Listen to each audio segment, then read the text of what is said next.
Cette vidéo va vous montrer comment repérer un point dans un plan. Commençons par le repérage sur une droite. Pour se repérer sur une droite, nous avons besoin de deux points, O et I.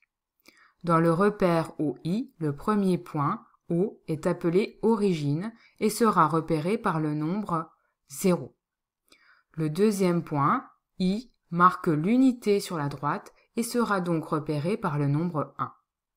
En reportant régulièrement la longueur OI, appelée unité de longueur, nous graduons cette droite. Chaque point de la droite sera alors repéré par un unique nombre réel appelé abscisse du point. Passons maintenant au repérage dans le plan.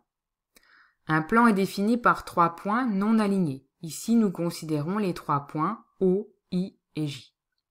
Pour se repérer dans le plan, nous avons besoin de deux droites graduées de même origine. Dans ce repère OIJ, l'origine sera le premier point O.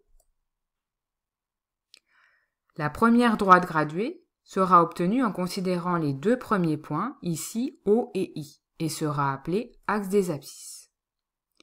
La deuxième droite graduée sera obtenue en considérant l'origine O et le dernier point, ici J. Cette droite OJ sera alors appelée axe des ordonnées. Nous distinguons différents types de repères selon la nature du triangle OIJ. Premier cas, lorsque le triangle OIJ est quelconque, le repère sera dit quelconque. Deuxième cas, lorsque les unités de longueur OI et OJ sont égales, le triangle OIJ est alors isocèle en haut et le repère sera dit normé. Troisième cas, lorsque les deux axes OI et OJ sont perpendiculaires, le triangle OIJ est alors rectangle en haut et le repère sera alors dit orthogonal. Dernier cas, lorsque les deux axes OI et OJ sont perpendiculaires et que les unités de longueur OI et OJ sont égales, le triangle OIJ est alors rectangle et isocèle en haut et le repère sera dit orthonormé.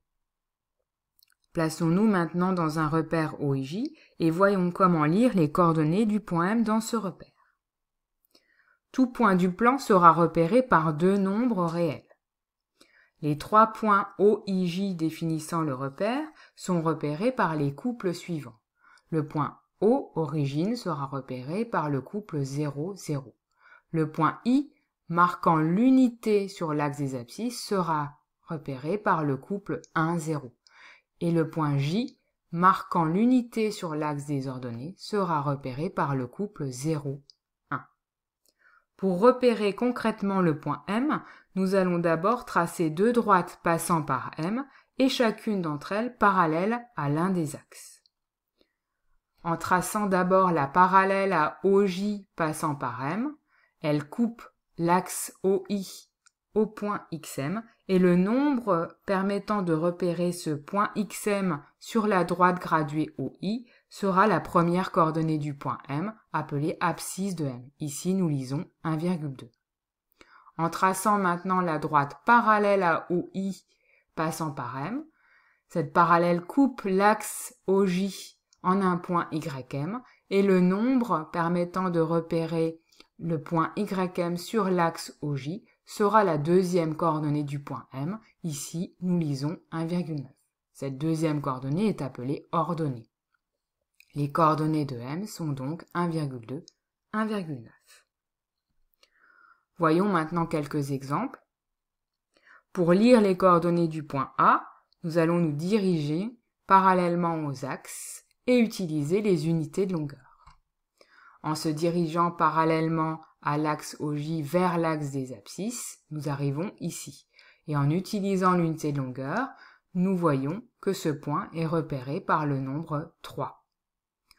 En se dirigeant maintenant parallèlement à l'axe des abscisses, nous arrivons ici. Et en utilisant l'unité de longueur, nous voyons que ce point est repéré par le nombre 2. Les coordonnées de A sont donc 3, 2. De la même façon, nous lisons que les coordonnées de B sont 0, moins 2 et les coordonnées de C, moins 1,5, 2.